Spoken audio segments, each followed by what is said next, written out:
Bom dia, moçada! Tudo bem com vocês? Aqui quem vos fala é o professor Eugênio Bastos, canal Geogênio, a serviço dos alunos que gostam de estudar e passar em concursos. Moçada, vamos fortalecer o canal, se inscrevam no canal, dê aquele like, compartilhe o vídeo e ajude o professor Eugênio Bastos a democratizar o ensino da geografia. Moçada, no nosso encontro de hoje, estarei gravando essa aula a pedido de um jovem que está se preparando para o concurso da SpaceX, Pedro Luiz.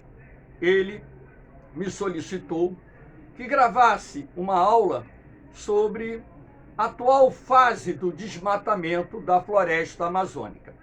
Assim como Pedro, aqueles que tiverem interesse em um determinado assunto, pode solicitar na parte dos comentários que eu terei o máximo prazer de gravar uma aula atendendo também solicitações de jovens que estão se preparando para os concursos. Então, moçada, vamos ao nosso encontro. Aqui nós temos, para iniciar o nosso encontro, uma imagem que reflete a extração madeireira na Amazônia, que é uma das principais causas da destruição da floresta amazônica. Lembrando que a exploração madeireira, ela em algumas áreas ocorre de forma legal, ou seja, autorizada, em outras áreas ocorre de forma ilegal, ou seja, exploração clandestina e contrabando dessa madeira para o mercado externo, assim como fornecimento dessa madeira cortada ilegalmente para o mercado interno, visto que existem alguns esquemas ilícitos que favorecem ou facilitam a prática ilegal da exploração madeireira na Amazônia, inclusive em unidades de conservação, onde o corte de árvores é proibido. Então vamos lá. Aqui nós temos um gráfico bastante atual do PRODES. Professor, o que é o PRODES? Programa de Cálculo do Desflorestamento da Amazônia, que é realizado pelo INPE, o Instituto Nacional de Pesquisas Espaciais. De acordo com os dados do PRODES, e esses dados são computados de agosto de 2020 até julho de 2021, foi possível perceber aqui na extremidade do gráfico que houve um aumento da taxa de desflorestamento da floresta amazônica, sendo que nesse período, de acordo com o PRODES, nós tivemos 13.235 quilômetros quadrados de floresta sendo desmatadas. Aquilo que eu disse, boa parte desse desmatamento ocorrendo de forma ilegal, não só em função da extração da madeira, mas também em função das queimadas, em função da grilagem de terras, em função da expansão das fronteiras agrícolas, onde você tem áreas que estão sendo desmatadas e transformadas em pastagens para a criação do gado, assim como existem áreas que estão sendo desmatadas e se transformando em campos agrícolas. Então, essa taxa de desmatamento que foi verificada de agosto de 2020 até julho de 2021 é considerada a maior taxa de desmatamento verificada desde 2006. A taxa de desmatamento em 2006 foi um pouquinho maior do que a taxa de desmatamento de 2021. Então, a partir daí, nós tivemos momentos em que essa taxa de desmatamento caiu e também anos em que essa taxa de desmatamento começou a aumentar. Então, você pode perceber que aqui, 2017, 2018, 2019, 2020, 2021, a taxa de desmatamento veio aumentando progressiva, alcançando essa área que pode ser considerada de grande extensão, porque 13.235 quilômetros quadrados equivale aproximadamente à metade da área do estado de Alagoas, localizado na região nordeste do Brasil. Mas, professor, esse desmatamento vem crescendo por quê? Ora, o aumento da taxa de desmatamento, ela está direta e indiretamente relacionada à política atual do governo em relação à questão da Amazônia, uma vez que, na medida em que os órgãos de fiscalização, eles deixam de atuar, não só porque esses órgãos estão sofrendo cortes de verbas e também sofrem intervenções de interesses que, em alguns casos, são interesses escusos. Ora, o que pode acontecer como consequência dessa política é o aumento do desmatamento. Não tem como ser diferente.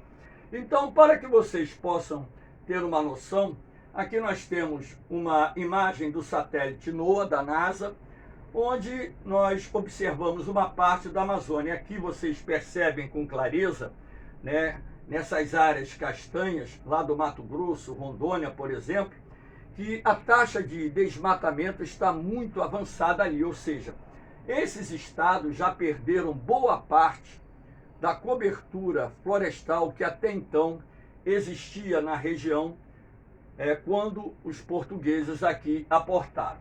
Aqui ao lado nós temos uma imagem de maior aproximação, onde é possível ver também pela cor castanha os pontos de desmatamento intercalados com as áreas verdes, que são áreas remanescentes da floresta amazônica.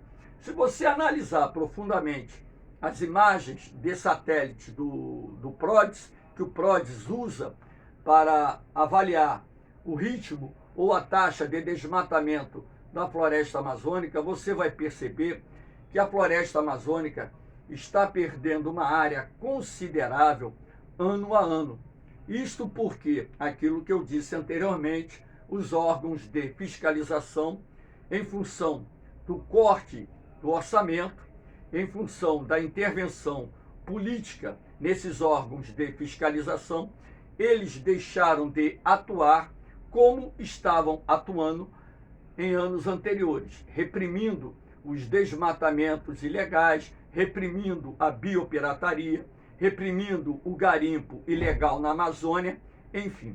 Então, essas atividades ilícitas acabaram aumentando em função da própria fragilidade da política ambiental existente no momento atual em nosso país. Aqui nós temos uma imagem e a ideia é mostrar a vocês o papel das rodovias como sendo de suma importância para acelerar o ritmo de desmatamento. Essas linhas laranjas que sobressaem nesse mapa são as rodovias. A parte mais, vamos dizer assim, que tem uma cor mais aguçada, são as partes das rodovias pavimentadas. Então, na medida em que as estradas foram sendo abertas na Amazônia, essas rodovias chamadas de integração nacional, elas facilitaram o acesso ao interior da floresta. Então você pode observar o seguinte, aqui nós temos a BR-010, que é a Belém-Brasília.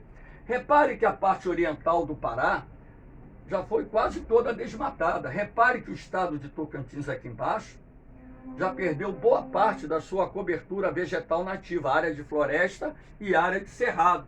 Então você vê uma faixa bastante expressiva desmatada na porção oriental da Amazônia. Por quê?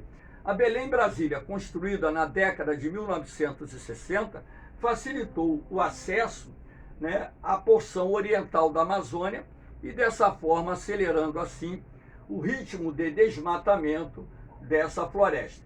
Aqui você tem o estado do Mato Grosso, onde você percebe também uma outra rodovia, Cuiabá-Santarém, que rasga o coração da floresta amazônica. A cidade de Santarém é uma cidade portuária localizada às margens do rio Amazonas, e você repare que já nas margens dessa rodovia, o desmatamento já está bem consolidado.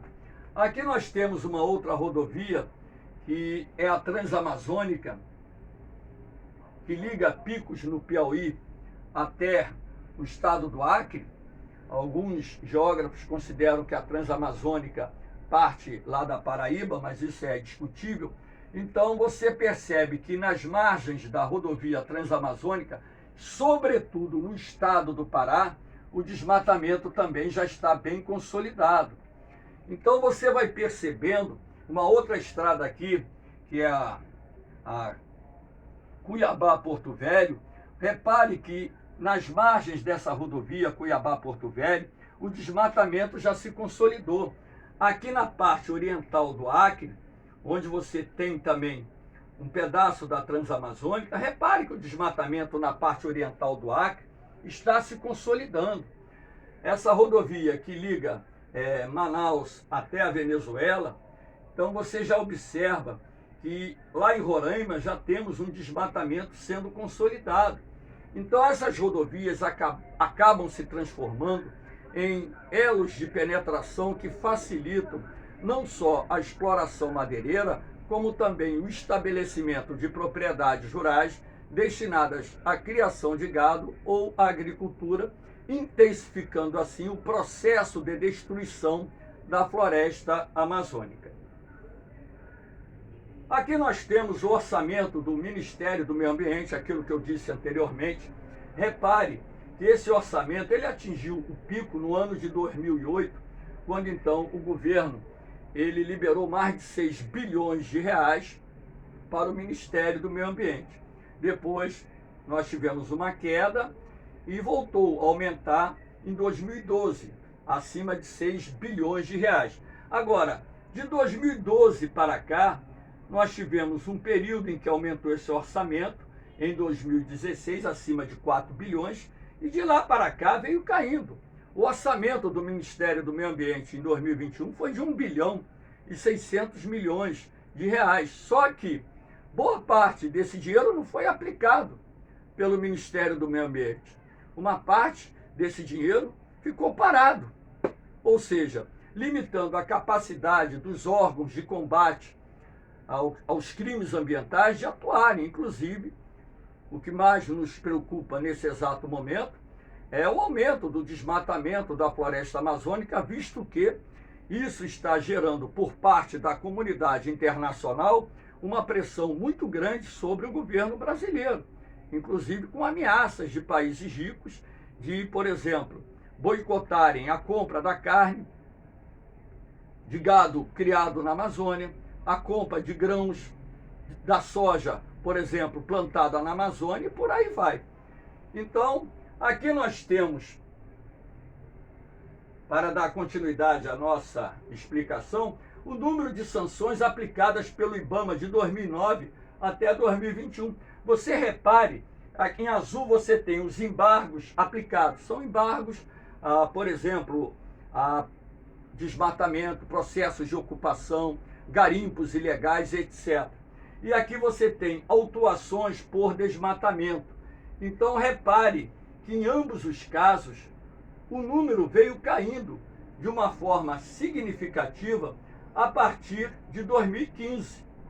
Então, a partir do momento em que os órgãos de repressão, sobretudo o IBAMA, ele passa a aplicar um número menor de autuações, que inclui inclusive multas e também embargos para paralisar o processo predatório de destruição da floresta amazônica, isso funciona como, vamos dizer, uma carta assinada, uma carta em branco assinada pelas autoridades, que, entre aspas, de certa forma, estão dando autorização para que os agentes que promovem esses desmatamentos possam atuar impunemente. Então, a impunidade e a segurança da impunidade tem sido fundamental para que esse o ritmo de desmatamento aumente na região amazônica, o que gera uma grande preocupação em função da floresta amazônica ser considerada a maior floresta tropical do mundo e as consequências que surgem em função dessa destruição. Não é só a questão da destruição do maior banco genético do planeta, mas também a questão das mudanças climáticas, porque o desmatamento ele altera o ritmo do processo de evapotranspiração, alterando os padrões de umidade e também alterando os padrões de temperatura do ar, e dessa forma afetando até mesmo o quantitativo de chuvas, não só na Amazônia, como também em outras áreas do território brasileiro e sul-americano, que recebem ventos procedentes da Amazônia. E também nós temos que levar em consideração a degradação do solo, o assoreamento dos rios e outras tantas consequências que acompanham essa destruição da floresta amazônica, que infelizmente voltou a crescer no Brasil nos últimos anos. Aqui nós temos o garimpo em unidades de conservação, lembrando que as unidades de conservação são áreas de proteção ambiental, em que as atividades, determinadas atividades, dependendo do tipo de unidade de conservação, são proibidas. E o garimpo ilegal, esse garimpo é uma dessas atividades proibidas, é aqui você tem um garimpo ilegal numa unidade de conservação que provoca esse dano. A gente, um garimpinho só, professor, não é um garimpinho só. Aqui é a imagem de um garimpo. Na verdade, existem centenas ou milhares de garimpos clandestinos atuando na Amazônia, promovendo a destruição da floresta.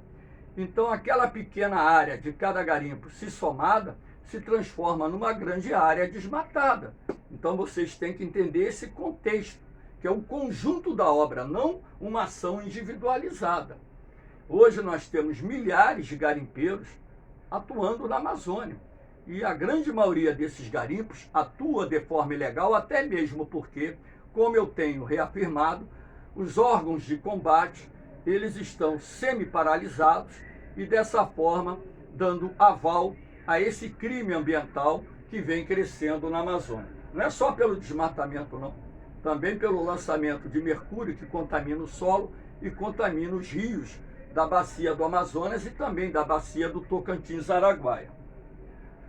Aqui nós temos a grilagem de terras na floresta amazônica. Então essa grilagem, ela envolve uma negociação entre o grileiro e o madeireiro, que inicialmente vai retirar as madeiras de valor comercial e vai vender no mercado e dividir o lucro com o grileiro. Então, o grileiro e o madeireiro atuam em conjunto.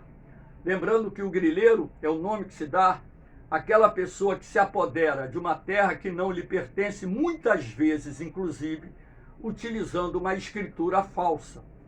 Isso também é um dos sérios problemas que envolvem a Amazônia, a grilagem de terras, não só terras privadas, como também terras públicas, principalmente terras públicas, porque na Amazônia a maior parte das terras são públicas, as chamadas terras devolutas.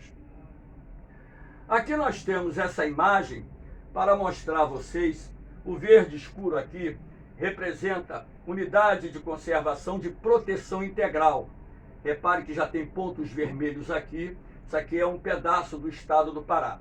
E o verde, claro, uso sustentável. Repare que uma boa parte aqui nessa unidade aqui já foi ocupada. Então, assim como você pode perceber nessas unidades a ocupação ilegal das terras, os pontos vermelhos significam, né, o desmatamento identificado pelo PRODES. Então você vai percebendo aqui a imagem da espinha de peixe, aqui é a rodovia transamazônica.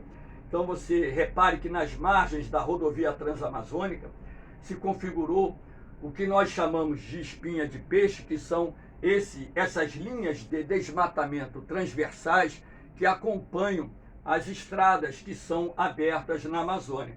Então isso vai consolidando o processo de destruição da floresta amazônica, e na medida em que esse ritmo de desmatamento da floresta amazônica aumenta, você poderá transformar boa parte dessa região numa região savânica, ou seja, numa área de cerrado, porque o cerrado brasileiro nada mais é do que um tipo de vegetação savânica.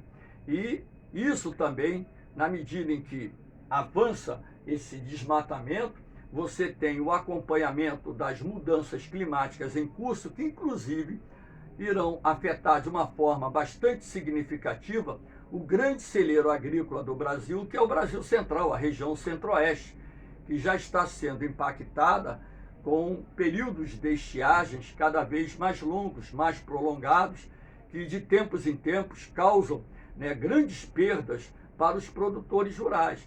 Então o governo ele tem que se conscientizar de que ocupar a Amazônia é necessário sim, explorar suas riquezas é preciso sim, mas também é preciso que se faça um planejamento de ocupação baseado dentro do princípio da sustentabilidade ambiental para nós evitarmos maiores impactos socioeconômicos ambientais, não só no Brasil, assim como em outros países do mundo. Moçada, eu espero que vocês tenham gostado do nosso encontro. Vou deixar aqui mais uma vez os grupos lá do Facebook, onde eu disponibilizo meus materiais, meus PDFs com a matéria, provas comentadas, bancos de questões, para ajudá-los a se preparar no concurso. Moçada, dê aquela força no canal, compartilhe o canal, divulgue o canal, ajude o canal a crescer. Meu canal não é monetizado, não tem fins lucrativos, financeiros. É um canal que tem um único objetivo, a democratização do ensino da geografia. Ajudar vocês a se prepararem para os concursos. Pedrão, espero que tenha gostado da aula e a gente se fala. Valeu, meu irmão? Então, Pedro é meu amigo nas redes sociais e a gente vai se falar. Ele está se preparando para o SpaceX. Valeu, moçada! Um beijão no coração de vocês. Um forte abraço. Fiquem com Deus. Eu vou, mas eu volto, hein? Fui!